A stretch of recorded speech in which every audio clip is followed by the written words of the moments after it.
saya Dr. Firman Chandra. Saya Kepala Bidang Hukum, Advokasi, dan HKI di DPP Ampuri.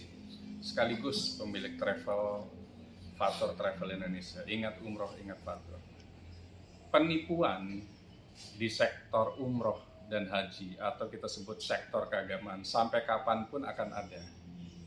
Karena memang sektor keagamaan adalah sektor yang empuk bagi oknum-oknum yang kita sebut penyelenggara atau mungkin tokoh keagamaan memainkan peran di sana. Dan masyarakat Indonesia mungkin total 80% penduduknya beragama Islam dan mayoritas pasti terasuling kepada ahli agama.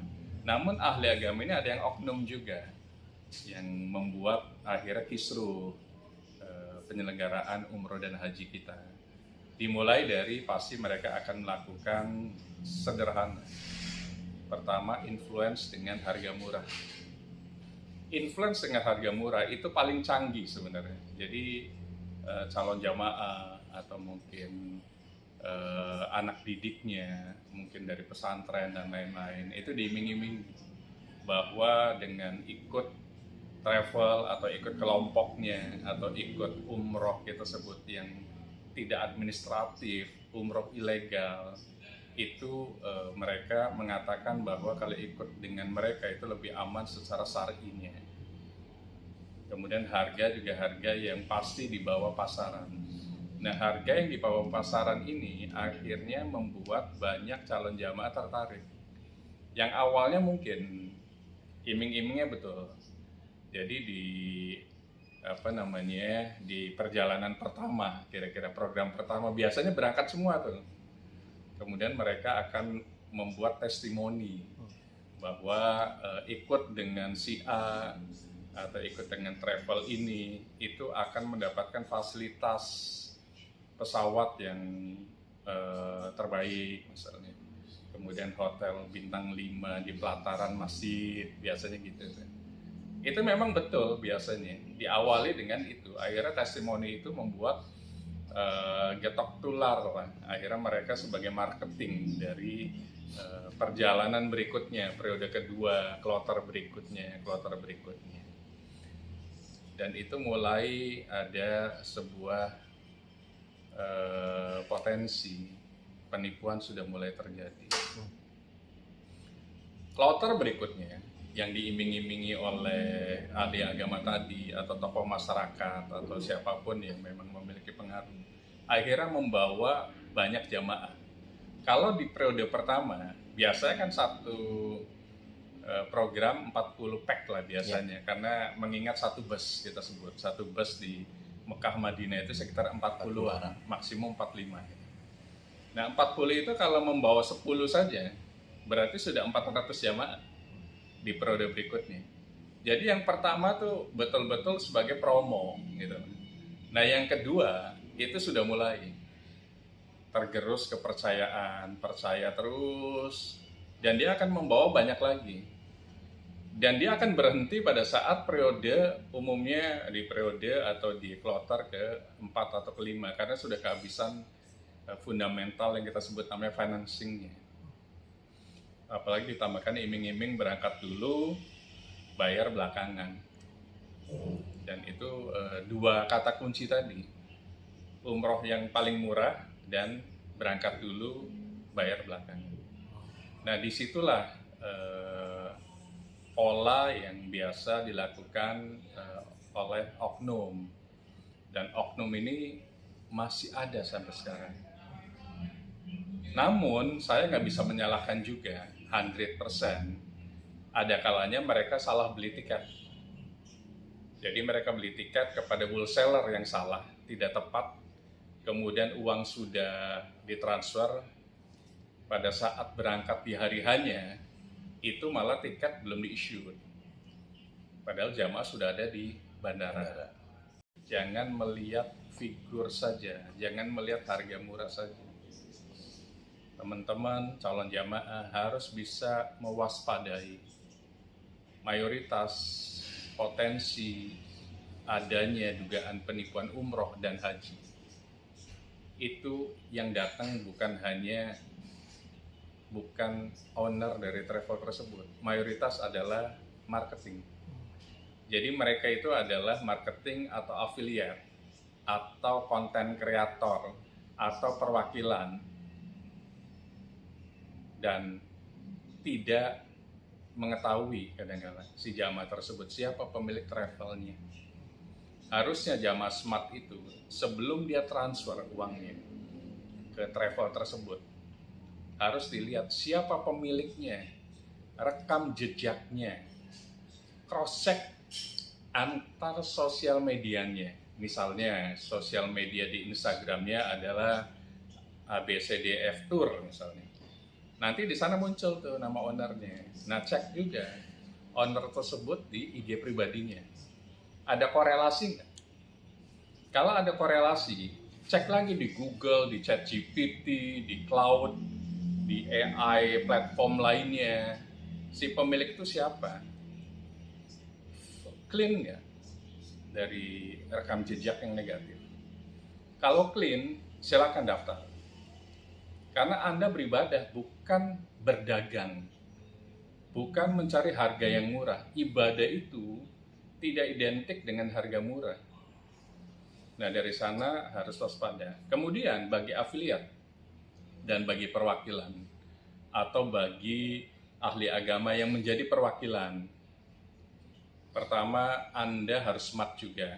Kalau Anda mau jadi afiliat dan perwakilan yang hebat, dipercaya oleh umat, harus bisa bertemu sama pemiliknya dan harus bisa menjelaskan bahwa pemilik dari travel tersebut adalah ini rekam jejaknya ini supaya tidak menjadi batu sandungan di kemudian hari. Apa batu sandungannya? Misalnya travel tersebut disidik oleh penyidik dari kepolisian, karena di kepolisian sudah ada Satgas Haji dan Umroh sekarang di Krimsus tersebut. Anda jangan sampai menjadi saksi nanti turut serta di situ demi mendapatkan potensi rupiah berapa persen dari harga paket. Akhirnya Anda ke bawah-bawah gitu. Jadi intinya semuanya harus smart, semuanya harus cerdas, baik jamaah, afiliat, dan lebih penting adalah owner travel harus tahu bahwa Anda itu bergerak di bidang sektor keagamaan. Ingat akhirat, itu yang paling penting. Jangan hanya mengejar cuan. Mengejar cuan tidak akan ada habisnya sampai kapanpun. Jadi utamakan umat, karena mereka itu ibadah. Dan bila Anda memiliki PPIU, PPIU itu adalah I-nya ibadah. Perusahaan penyelenggara ibadah umroh. PIHK, perusahaan ibadah haji khusus. Artinya Anda jangan berpikir 100% bisnis. Ada kalanya satu program tidak untung, tapi ditutup oleh program lainnya. Jadi utamakan ibadah. Dan ingat akhirat, itu yang lebih penting bagi owner travel. Karena kaki Anda satu sudah ada di neraka atau surga. Nah, itu pilihannya. Jadi jangan hanya mengejar cuan, keuntungan feed dunia saja. Tapi ingat bahwa ini akan ada batasnya. Kita semuanya akan berpulang, entah kapan. Besok, lusa, tahun depan. Jadi disitulah esensi fundamental haji dan umroh. Jangan hanya mengejar rezeki fi dunia semata. Bang Firman, ntar dulu, gue penasaran. Bang, tidak ada salahnya dengan harga murah kan, Bang? Semua nasabah pasti nyari, semua jamaah pasti cari harga murah. Tadi ada satu kalimat yang menarik, Bang Firman bilang bahwa jangan kejar murahnya, tega sama jamaah lainnya nggak berangkat. Nah, itu maksudnya apa, Bang? Pada saat seorang calon jamaah melihat atau membandingkan di sosial media harga travel A sekian rupiah, harga travel B sekian rupiah, beda 1 rupiah katakanlah, atau beda 2 rupiah. Saya ambil yang paling murah. Padahal harga pasarannya mestinya ditambah 10 rupiah. Kemudian travel tersebut didaftar oleh jamaah yang tanda kutip nyarinya murah saja. Memang berangkat seperti ilustrasi tadi yang di awal tadi, satu kloter berangkat. Tapi satu kloter tersebut itu sebenarnya dibiayai oleh jamaah berikutnya yang belum berangkat. tegakah Anda yang berangkat pada kloter tersebut ke Baitullah, padahal keberangkatan Anda dibiayai oleh jamaah-jamaah yang belum berangkat? Masih tegakah kita? Mereka yang sudah berangkat itu pasti testimoninya adalah baik. Ya. Karena apa? Memang itu dicari oleh si penyelenggara gitu lah, supaya memberikan testimoni dan membawa jamaah-jamaah lainnya. Dan banyak kasus yang kita sebut penipuan umroh sampai kapanpun akan tetap ada. Ini contoh. Waktu tsunami umroh yang melibatkan sampai triliunan rupiah di tahun 2019-2020. Ternyata mereka yang di dalam rutan tersebut, yang hukumannya sudah 20 tahun suami istri tersebut, mereka mendirikan 30 travel umroh dan haji. Artinya apa? Siap-siap jamaah yang tidak smart itu akan terkena imbas. Hati-hati, ini adalah ibadah, ini adalah bukan keuntungan sesaat. Bang, sekali Bang, tadi Abang kan ngomong masalah yang murah, yang travel murah. Berapa sih Bang harga sepatutnya Bang? Yang umumnya nih Bang, dari kosnya semuanya gitu Bang. Paket umroh sekarang ini masih terjangkau karena masih Muharram. Bulan Muharram itu setelah Idul Adha. Nah, itu nanti berikutnya akan mahal lagi di bulan Desember biasanya karena liburan anak sekolah. Kemudian Ramadan itu biasa yang peak season tuh di bulan itu. Kalau bulan sekarang kita sebut katakanlah tiket pesawat rata-rata lah, mungkin antara 15 sampai 21 juta bolak-balik. Komponen yang terbesar dalam umroh itu adalah tiket pesawat. Kemudian setelah itu ditambah apa lagi? Berarti ditambah yang namanya hotel di Mekah. Hotel di Mekah 4 malam. Hotel di Madinah 3 malam. Karena kan biasanya 9 hari. Jadi 1 hari berangkat, 1 hari pulang. 7 harinya berarti 3 hari di Mekah, 3 hari di Madinah, 4 hari di Mekah. Di Mekahnya hotelnya bintang apa? Kalau standar, misalnya bintang 4 gitu, itu dekat Masjidil Haram, tapi masih di luar sedikit. Gitu. Dekat terminal bus. Itu ke sana sudah Grand Jam-Jam. Itu total kira-kira sekitar 7 sampai 10 juta 4 hari tersebut. Kemudian ditambah hotel di Madinah sekitar 5 sampai 6 juta. Kemudian ada bus yang membawa kita dari Jeddah, kan biasa turun di Jeddah tuh. Dari Jeddah mau ke Makkah dulu atau dari Jeddah ke Madinah dulu. Tapi mayoritas orang ke Madinah dulu. Kenapa? Karena Madinah itu kota tanpa drama, santai. Jadi bagi jamaah yang ingin santai sebenarnya hanya ada di Madinah. Karena kalau di Mekah tuh seolah-olah terburu-buru, apa-apa terburu-buru dan lain-lain. Belum rukun umrohnya kan semuanya dilalui di Mekah, di Masjidil Haram. Mikotnya mungkin di luar Masjidil Haram, kira-kira begitu. Kemudian dari Madinah baru berangkat ke Mekah. Nah itu pakai bus juga. Kemudian makan, setiap travel umroh biasanya memberikan makan 3 kali sehari. Jangan sampai telat, kadang-kala jamaah itu emosi karena nggak ada makanan, padahal sudah dijelaskan pas manasik. Makan pagi itu jam 6 sampai jam 8 pagi. Kalau Anda datang jam 9 pasti sudah habis. Nah, mereka komplain datang jam 9, makanan udah habis ya, yang salah jamaah. Kemudian makan siang dari jam 12 sampai jam 2, makan malam jam 6 sampai jam 8. Dan itu sudah ada dalam manasik.